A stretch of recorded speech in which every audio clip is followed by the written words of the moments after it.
being a veterinarian is also about having a relationship and having people trust you. And I do think that that's a human.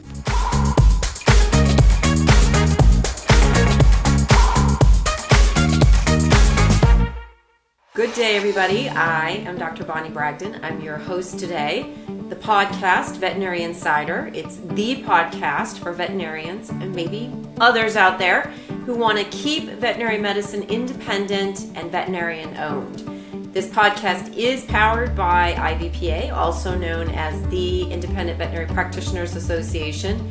This association is dedicated exclusively to serving the needs of independents. We hope you check us out at iveterinarians.org.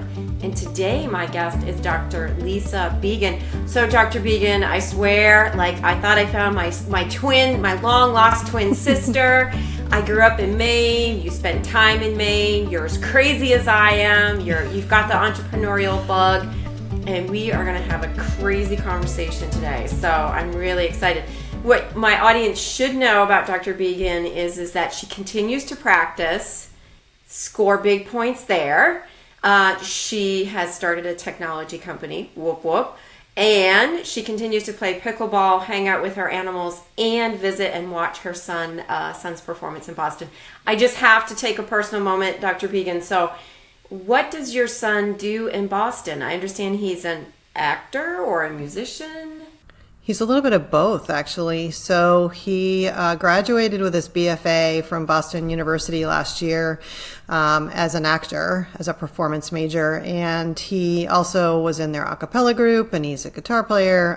But he's also finishing his dual major in math this semester. So a little bit of a crazy combination. But, he's always had a passion for performing. So, any kind of performing. What's your favorite performance you've seen him in? Gosh, I would say Sunday in the Park with George when he played George. That was probably my favorite because that's a really hard role. But anytime you see your kid on stage doing what they love, it's a good thing. Yeah, I am so not musical, and my daughter played piano and cello, and I'm I don't know where that came from. Just crazy to watch it. I actually was musical in high school, college, all of that, but I've left that by the wayside. Nobody wants to hear me sing or anything now. So I really wanted to start off with your journey to becoming a future technology mogul. Now, I know you've already started on that path and you've been engaged in that for quite some time, but I always like to think big. So help me understand how a veterinarian who went from practice to technology, because technology is not my friend these days.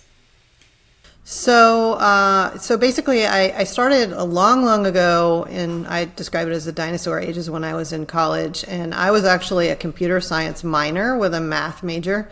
And so I had some of this technology, and I ended up going to work for General Electric, and I went through their financial management program. And at that time, I was one of those people that carried along a compact computer, which were not compact. They were quite large. And most people didn't have those at that time. So I was always an early adopter of technology.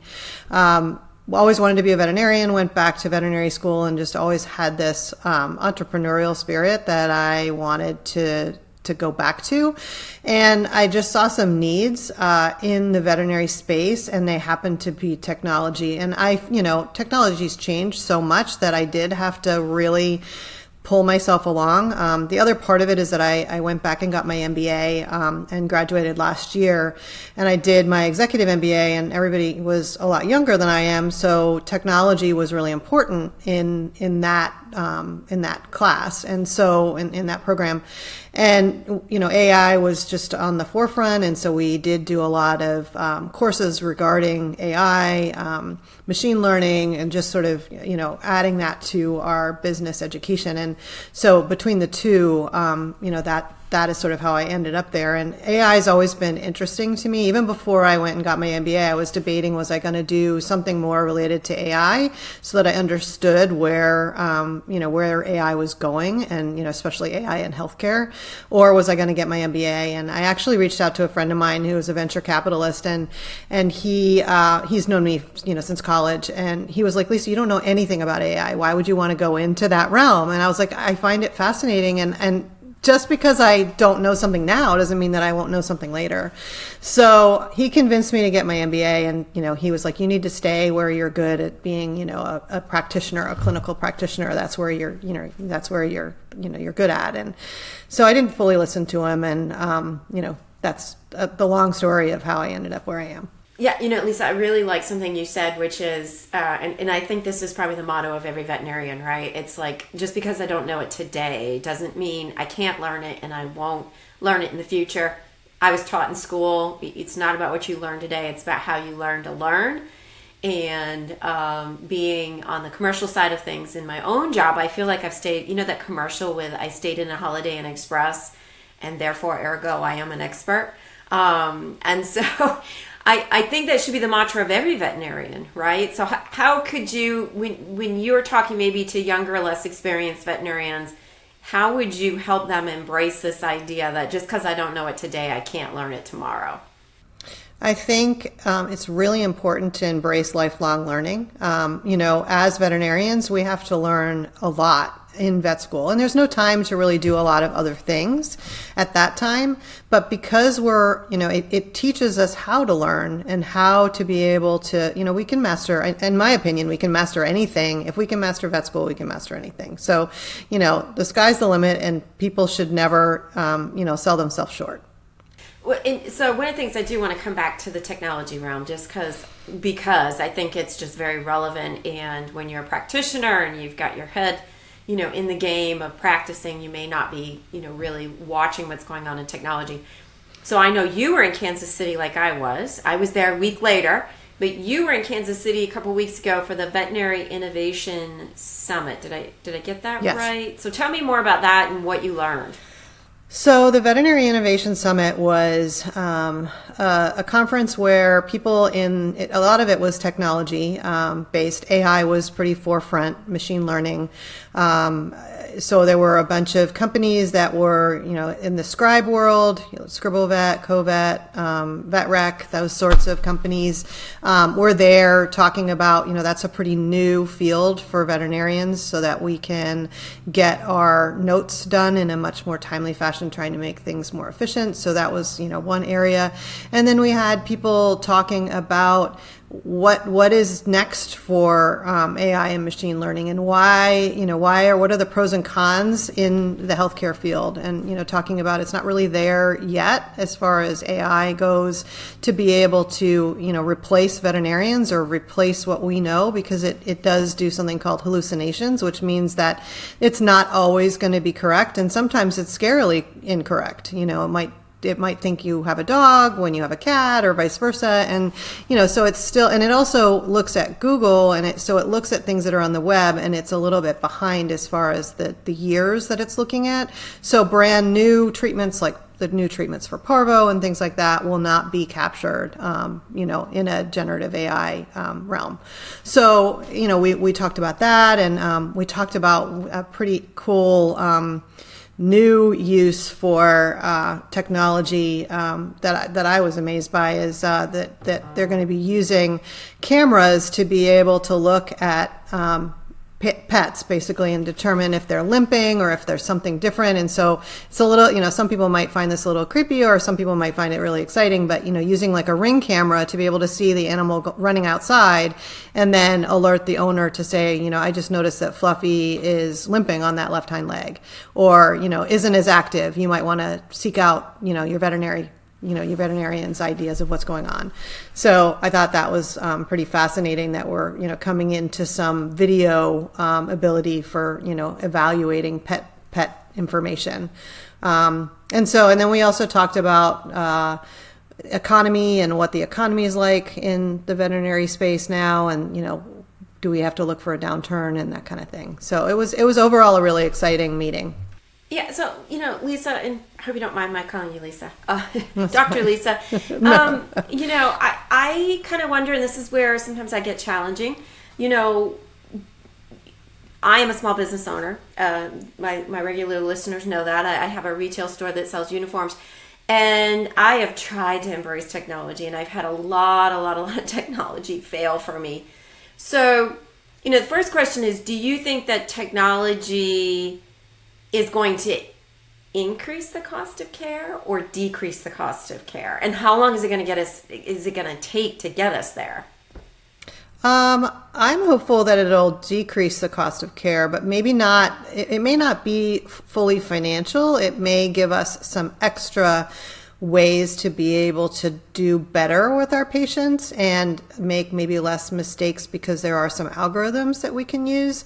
I'm not sure if it'll decrease costs because there's so many other things that go into what our costs are.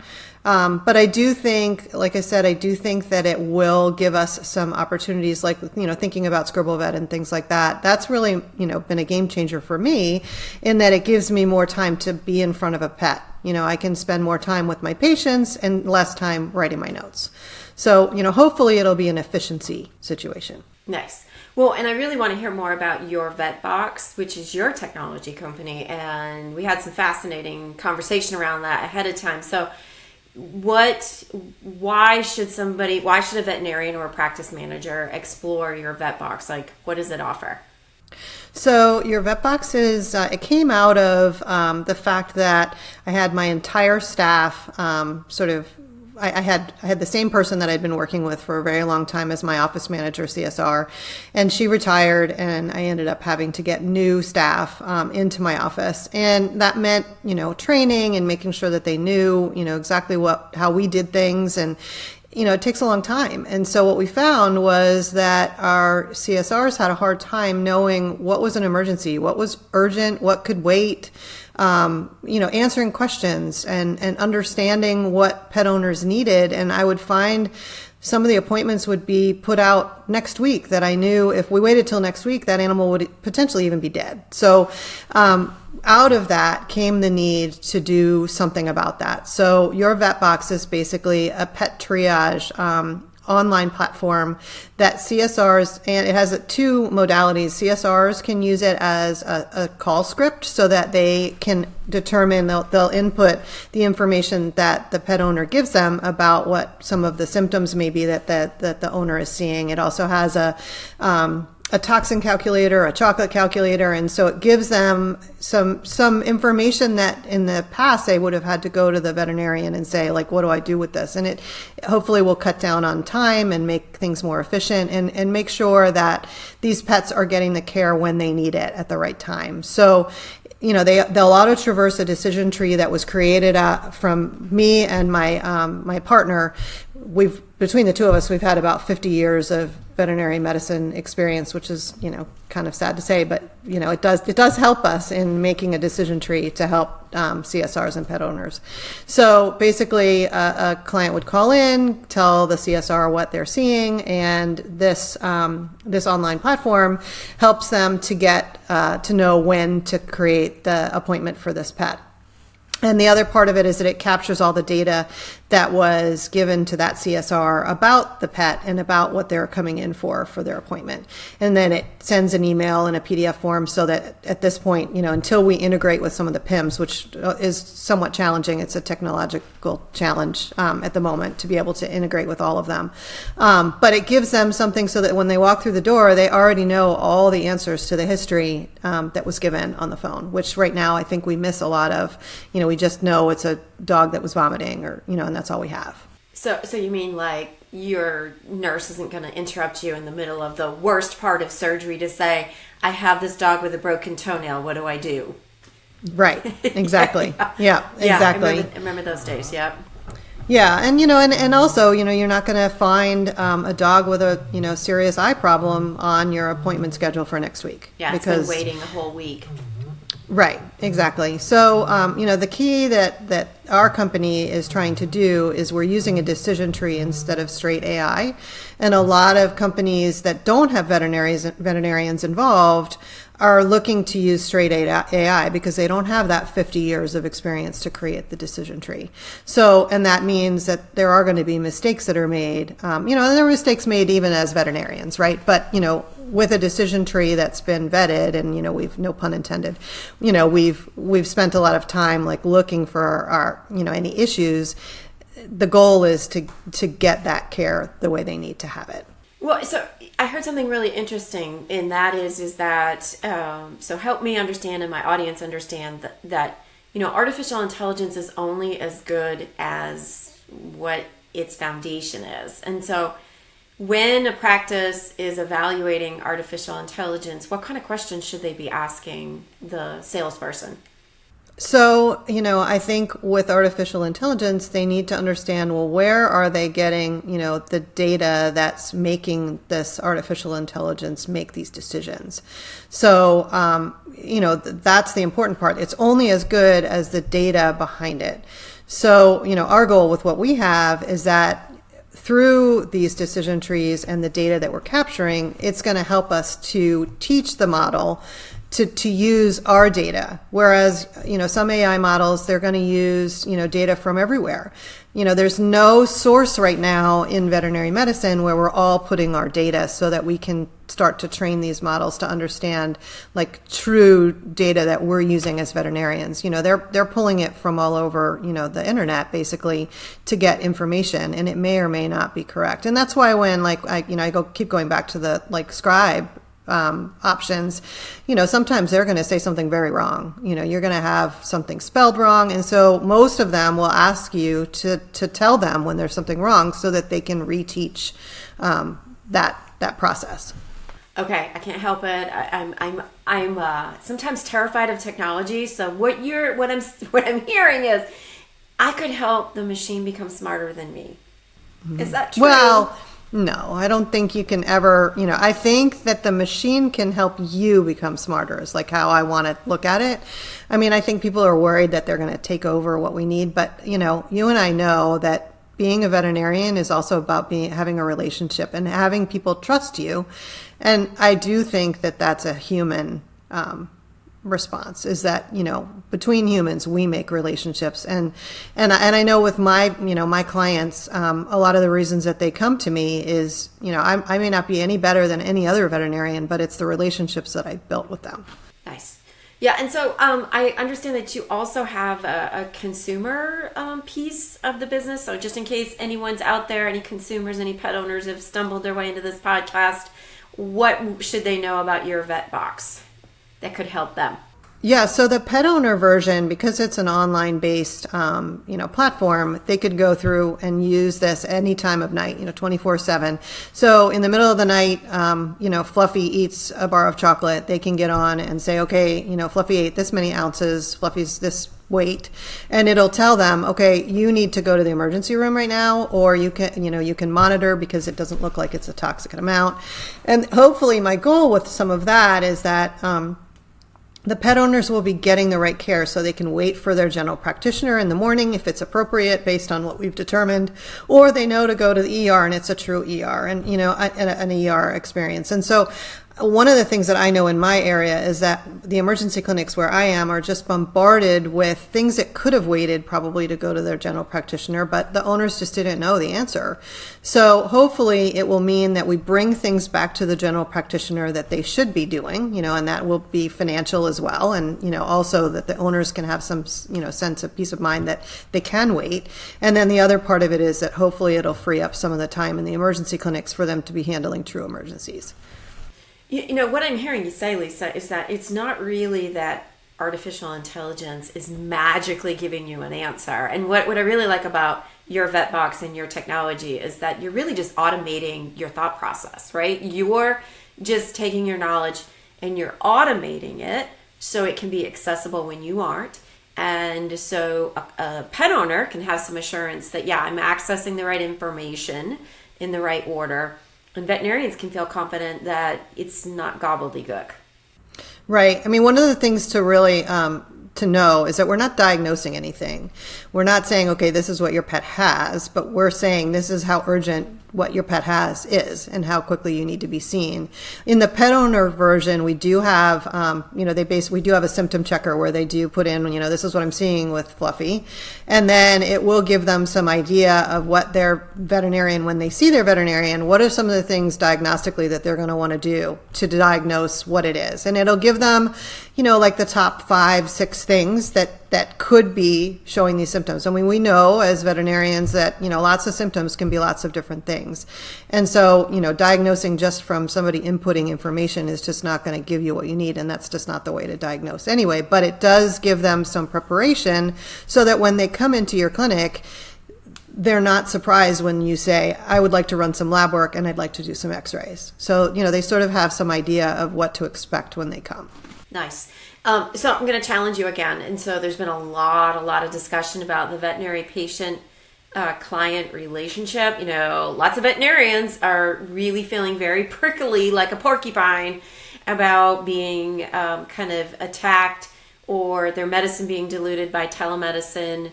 So how, and I know your technology is a bit different, but what is your advice to veterinarians about, how do we manage the VPCR, veterinary patient client relationship, within the law, make sure our customers are taken care of, and serve the needs through telemedicine? So really, what do you think? I want to hear it. So, I think it really depends on what state you're in, right? Every state's a little different in what they allow. And I do think that, this is my personal feeling. I mean, everybody has a different feeling about how they want to handle it. For me, I think there are some things that lend themselves more to telemedicine than others. There's there's nothing that's better than being able to put your hand on a pet, but sometimes you can't, right? And sometimes, there are veterinary wastelands where there are no veterinarians and, people are stuck without any help.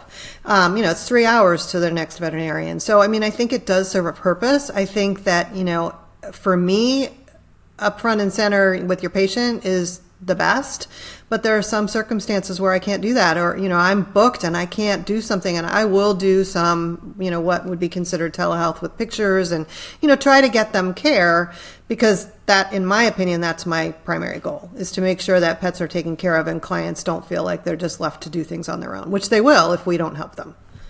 Well, and what I'm hearing you say is that veterinarians really need to get, and you're really opening up my mind. I hate to admit that to you, right? It's being recorded. Everybody's going to hear this.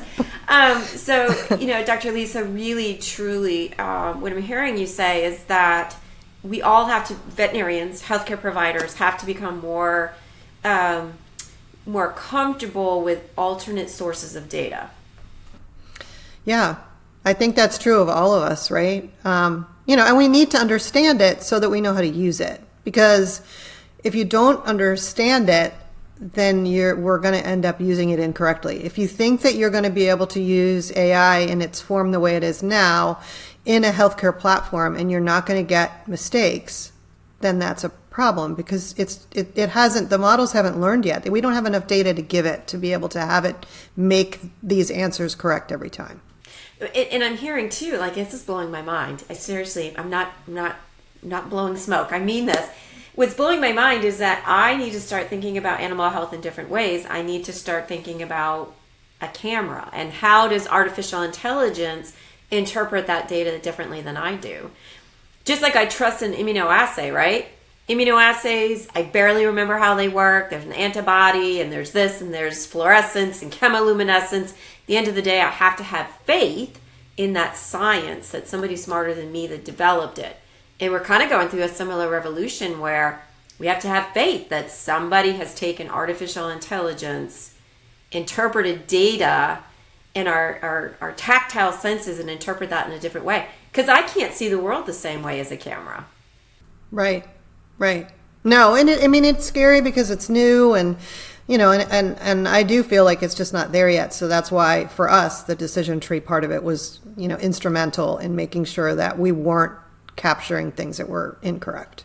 Nice. Well, I'm really excited about this, and I'm actually feeling a little bit better about the future. So I do want to get to your experience as an entrepreneur. However, before we get there, I think I know if I were in practice and I owned a business, what I'd really like to hear from you is, absolutely, let's check out YourVetBox.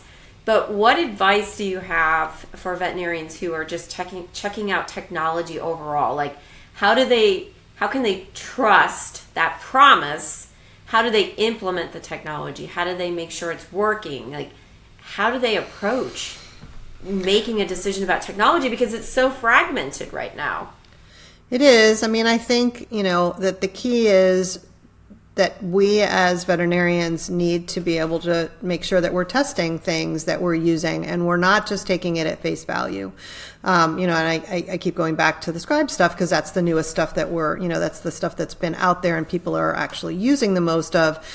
Don't just do your scribe technology and just assume that it's correct. You have to look at it and you have to make sure before you copy and paste it into a record. So I think that whenever you're using technology, you have to have done a little bit of, checking to make sure that what you're putting into, a patient record or what you're utilizing is actually something that you feel comfortable with. And that just means, not taking things for face value. And we do that with most things in life. I mean, we should be. I mean, that's true with anything really, and especially something new. You need to try it, and then some things might not work for you, and that's fine. But, I don't think it hurts to try something as long as you're doing it in a method that's not going to cause harm. Right. So we should think about this no different than if we're considering bringing on a new drug, right? We ask about safety, efficacy, how it's regulated. We do that for diagnostic tests. Hey, what's the sensitivity, specificity? How does this compare to other outside laboratory testing? So what I'm hearing you say is you really should give yourself a period of monitoring it and then maybe even sporadically monitor it over time. Yeah, I mean, it's the same thing, as you mentioned, when you're talking about lab work, if something doesn't seem right on your lab work, you're going to ask them to repeat it, right? So, we're still always looking and not taking things for face value if they don't make sense. Yeah, I used to I don't want to go down any religious type or political type pathways, but when I was in practice, I used to kind of refer to it as God tapping me on the shoulder. And, you get that funny feeling like, there's just something that's not matching. It's incongruous. I really need to investigate this more. On an occasion, I would ignore it, and that would always be to my detriment. So shouldn't be crazy anxious about it, but when somebody, you get that feeling that you need to investigate, really need to take another look at it.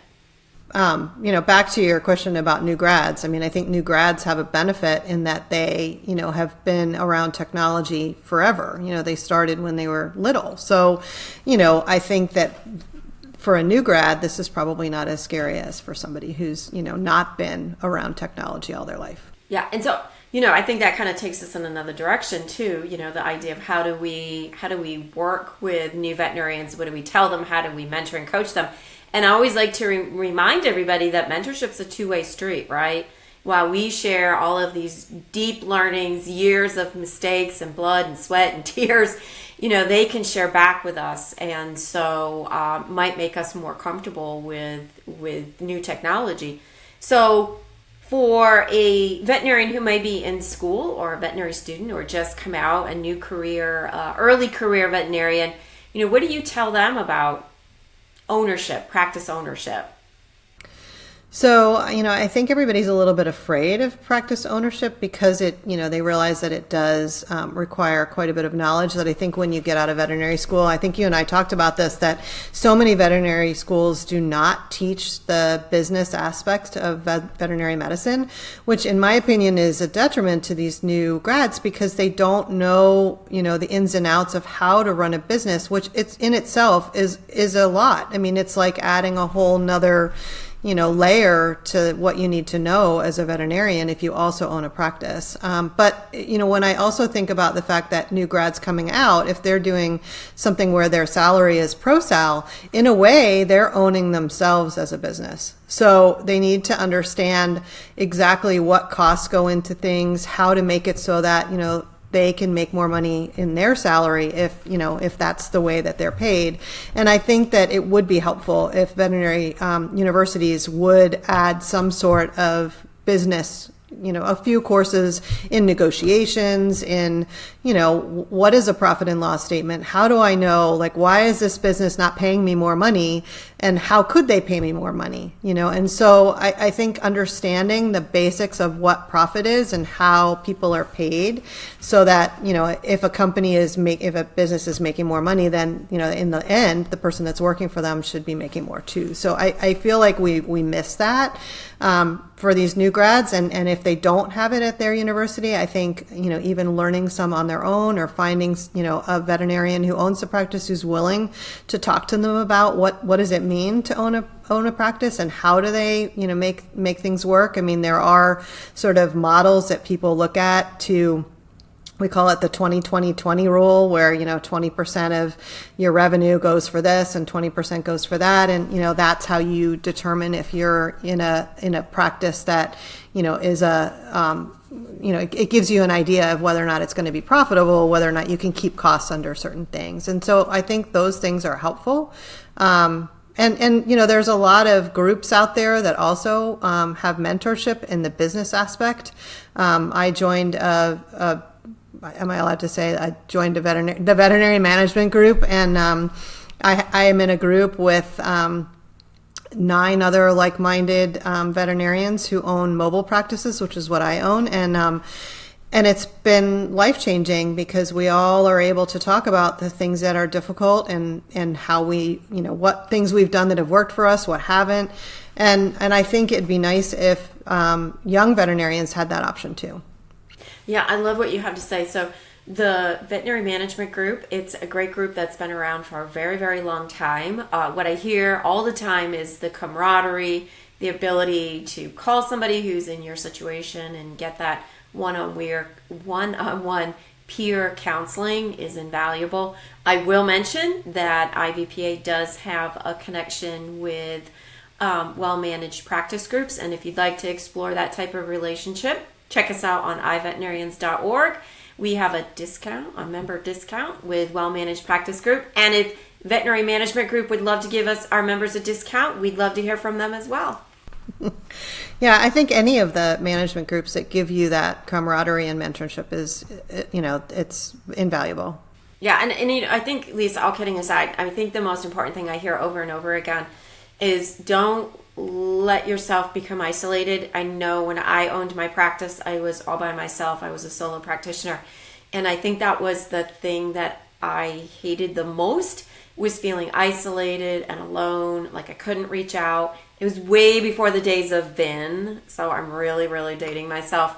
But I think just reaching out and having those relationships is the most important thing. No, I would agree. And, and keeping the relationships that you've made, fostering the relationships you've made while you're in vet school is also very helpful. Having people because everybody, I think we all think that we're going through something that nobody else is going through. And in reality, if you're going through it, somebody else is too. All right, so I'm going to turn our attention to yet a different facet, right? We talked about how well-rounded you are and how crazy you are with all the things that you do. And I really want to get back to the idea of your life as an entrepreneur. So we've talked about YourVetBox. We've talked about how that serves the needs of independent practice owners. So I really want all of our members and our practice owners to check you out at YourVetBox.com. We'll make sure we have the exact address in there. But I want to flip it around. And so if there are veterinarians out there who maybe want to become an entrepreneur, maybe live the startup life, tell me a little bit more what it means to be a startup, living life on the edge. What is a startup, and what's the life cycle of a startup? So basically, I've always had this entrepreneurial interest. My dad actually was an entrepreneur in the medical field as well, and he started a business that was doing pulmonary function testing machines, where you blow into it and it tells you exactly like what your lung capacity is. And so I sort of grew up around it, and just found it fascinating to basically, you start by looking at trying to solve a problem. What problem do you have in your life that, you would love to have something that fixed it? So that's sort of how I've always viewed it, is that I look at things that everyday life, like, with YourVetBox, it was, how do I help my CSRs?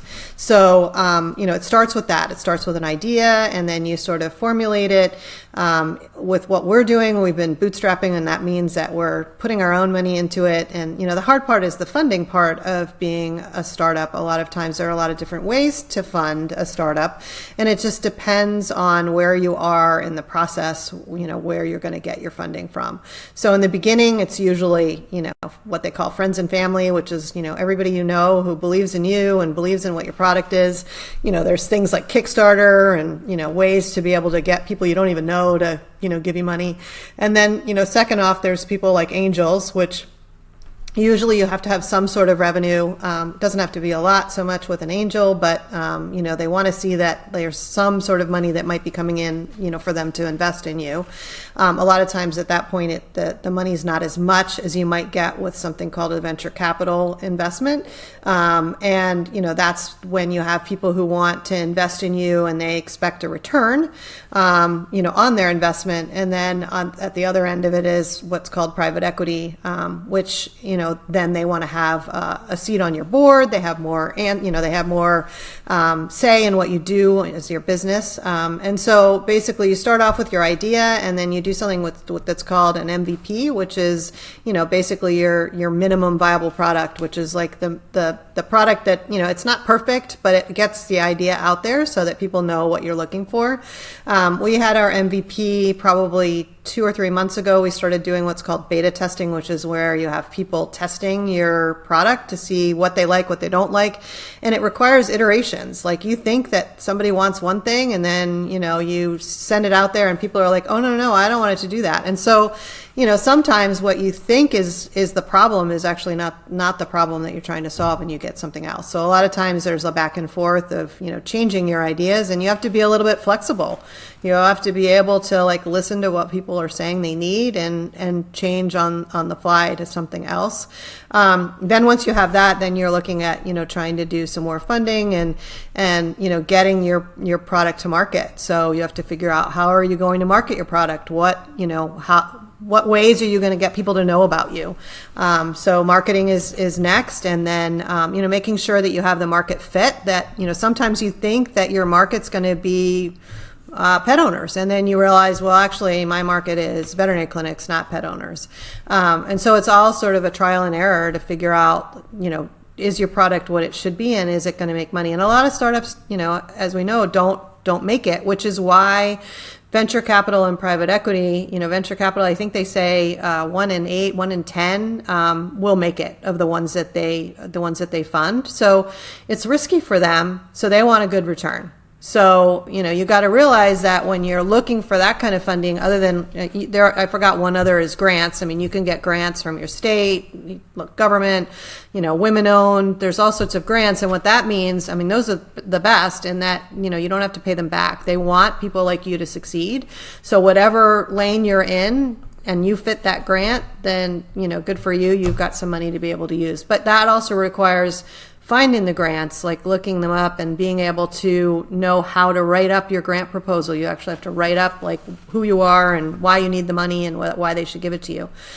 So there's lots of, that can be daunting. Having gone through all of it in the last 6 months while we were doing this, it's not an easy thing. And that's why, it goes back to having mentors and, finding people who've done what you're interested in doing, and, going to conventions like the Veterinary Innovation Summit, where you talk to people who are in different phases of being a startup. They may be just having their idea, or they might already be all the way to private equity. My partner, I met her and the VMG group, and she is another veterinarian, and she's had experience with all those different funding options, even private equity. So, that was helpful to have that information.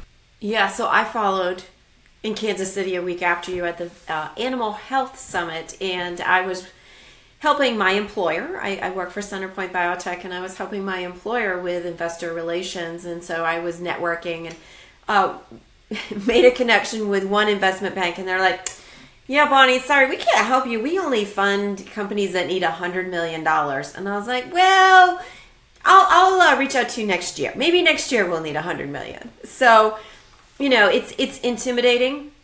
It's overwhelming. What I've learned is that people are actually very interested and excited in your success.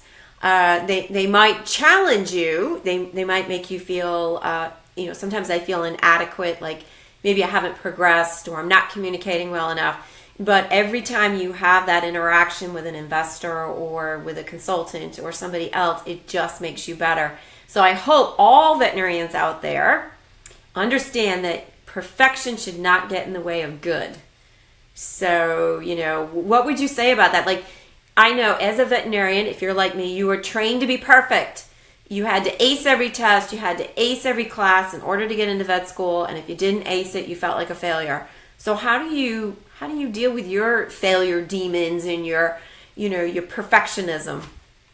I think that if you don't try, you're never going to get better, right? And it is hard, if you fail and you don't succeed to where you think you should be. I mean, I've had other ideas for startups in the past. I had some ideas that I didn't run fast enough, and some of them have taken off and have been huge successes that I just didn't know how to travel that road, and I didn't do it fast enough. And then sometimes you have to look at it not as being a failure, but just a pivot.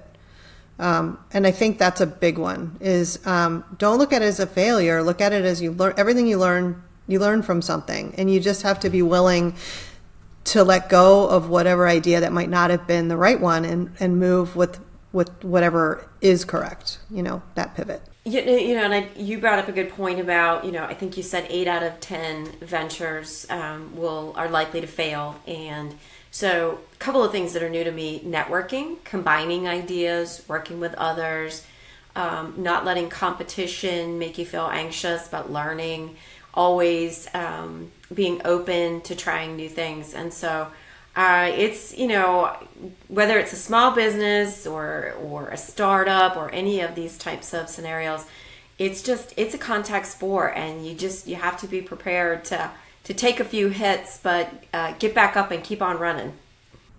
No, it's true. I mean, but that's life in general. As veterinarians, we're constantly dealing with things where we feel like we're a failure, but honestly, you learn more from your failures than your successes.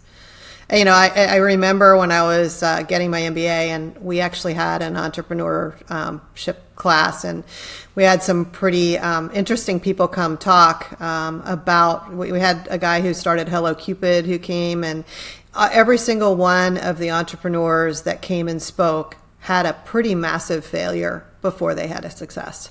And they, at the time they were, going to go under. They were going to, nothing was working. They were, standing in front of people, basically, showing them that they were failing.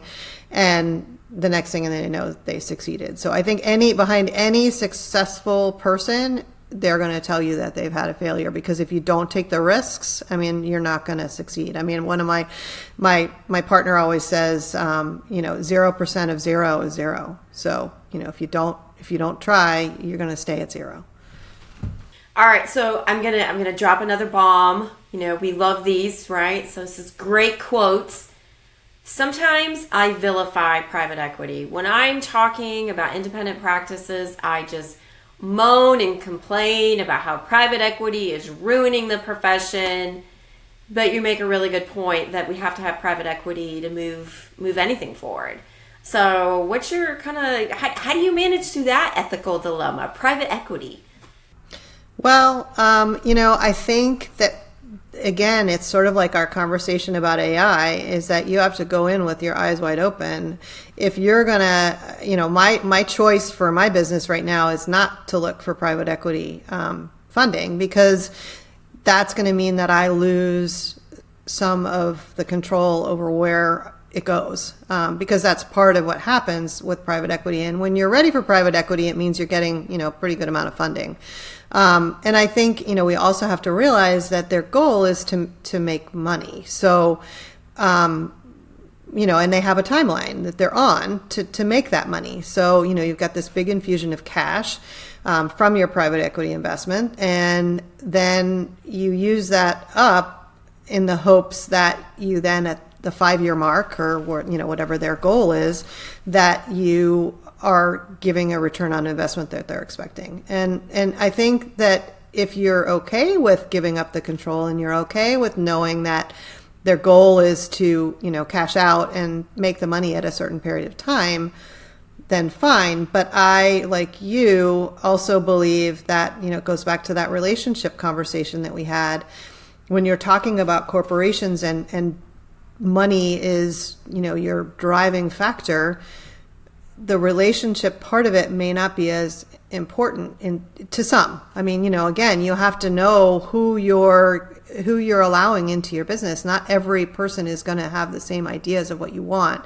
And so if you're looking at a private equity investor or any investor, having a conversation, it's like a marriage. You need to have a conversation and understand what is their goal and what is your goal, and do they mesh? And they may not. And that doesn't mean that just because one doesn't mesh with you, that another might not. But, you need to be able to ask those questions. What is your end game for why you want to give me this money? And where do you see my business in 5 years? Or what do you want it to do? And if you don't have those conversations, you're entering into like a partnership kind of scenario, you're going to be surprised by where you are. And so, for me, private equity is not what I hope for right now. I know my partner is involved in that, and it's it does have its difficulties.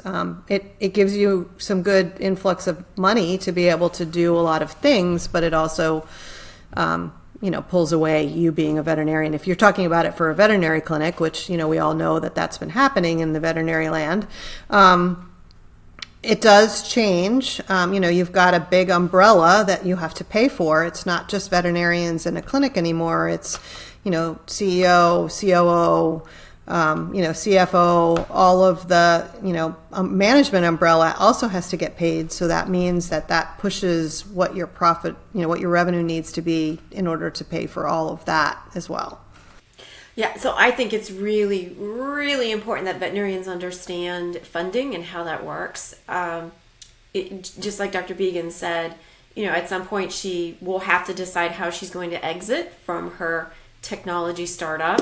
And it's similar if you're exiting practice. If you're selling your clinic, having a choice and understanding how you're going to exit is really important in planning in the future. So one, you could sell to another independent veterinarian, or you could sell to private equity. But with private equity comes obligations, differences in how you make your money. You might be asked to take some equity as opposed to cash, and those deals can be pretty complex.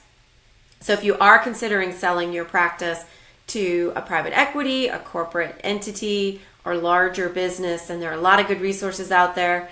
Ackerman is a brokerage firm that specializes very narrowly in selling practices or brokering deals to private equity in those larger groups. So I always recommend you get that kind of help and feedback. If somebody's looking to become an entrepreneur, they have the best thing for veterinarians or consumers, and they really have this idea that they want to develop and scale into the best, newest startup. Where do you think they should go to get advice, Dr. Beagan? I think one good place to start is something called SCORE, which is a local group in your local area that has business people that have had their own businesses. You basically go and you look for somebody who has experience. They do it for free, and it's, free mentorship. And you can go there and get some information. You'll have a mentor basically from SCORE that will help you with whatever it is for your business. That's one way. And I think the other way is connections. Look at businesses that are doing something that you think is, smaller businesses that people might be willing to talk to you. Look for those and try to see who you could connect with on LinkedIn, or connect with, if they're local, connect with somehow at a local group of some sort, or, get involved with a management group, and you may find people that, are not just veterinarians and they have that entrepreneurship startup bug that they want to be involved in, and, have conversations with them. Go to the Veterinary Innovation Summit, go to places that are going to have like-minded people that you can ask questions. People are always wanting to talk about what they know, honestly. I mean, it's very rare that you'll have somebody who, will shut you down if you have questions. But sometimes that's daunting to go and, try to talk to somebody you don't really know. But, luckily we have the computer and we can try to do that behind the scenes a little bit. But I think LinkedIn does give us some good ways to search out people who are doing something that you find really, fascinating that you'd like to learn about. Yeah, and I think that's a good point, right? So connect with Dr. Beagan or with myself on LinkedIn. We'd love to have an informational interview. It's a great way to start a conversation. Hey, can I just take 15 minutes of your time to have a quick conversation? I'm always happy to do that, and I would suspect, Dr. Beagan, I know as busy as you probably are open to that kind of conversation as well. Yes, I find that, emails, that kind of thing, tend to be easier because, when you're running your own practice, we all know it's like you're pulled in 9 million directions, and, finding that time to actually have a conversation like this is even challenging, right? Yeah. So, Dr. Beagan, I can't help it. I'm going to do this to you. I'm going to say, just like Beetlejuice, Chewy, Chewy, Chewy. Let's invoke the Chewy. So, love it, hate it. What are we going to do with Chewy? They're starting their own practices. So we talked a little bit about this. How do veterinarians handle these big corporates funded by private equity who are driven by profit, and yet they are highly engaged with our customer base and kind of feel like they're driving our lives? So what do we do? Yeah, we talked about, you and I talked about the fact that, what I have the hardest time with as a practitioner is that, I have my staff who's, getting in touch with Chewy because, one of my clients has requested a script from them, and then they're on the phone with them for, half an hour, or, they're trying to get it taken care of, and then something goes wrong, and then the client's like, I tried to get this from, Chewy, and everything was wrong. And, then it comes back to us that we did something, that was wrong. In reality, it's really not related to what we did, but the client doesn't know that. So I do find it difficult because, we're sort of having to have a relationship with a company that we don't have any control over. So in my, in my life, what I try to do is, through my own online store, I try to make things as easy for my clients as possible, and I do try to match some of their prices because I know that they're going to go there. Things that I don't carry on my truck or I don't carry like in my clinic, then I say, all right, I want to make it easy for them to get. And you and I talked about the fact that if Chewy is going to take some of our margins on our products, in order to sort of succeed, we may need to do something where we increase prices elsewhere, and we're okay with, having some of our products not be through us. But I do talk to my clients, and I'm honest. I'll say to them, I am a private practitioner owner, and I can't compete with the costs that Chewy is getting my products for. And please understand that I'm not trying to price gouge you just because my prices are more than theirs. It's because they have that economy of scale and they can buy things for, maybe even half. Or they choose to have some products that they don't make any money on to bring people in to get other things, because they're so large.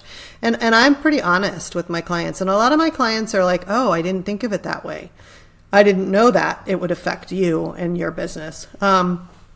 And we, my staff knows for us, we really choose not to pick up the phone and do that with Chewy just because we don't have the time and we're not getting paid to do it. And I realize that, sometimes it's easy for the client and you want to build the relationship. So if it's going to affect my relationship with my client, then I will, bend over backwards and do what I need to do. But that, at the end of the day, the relationship is the most important thing.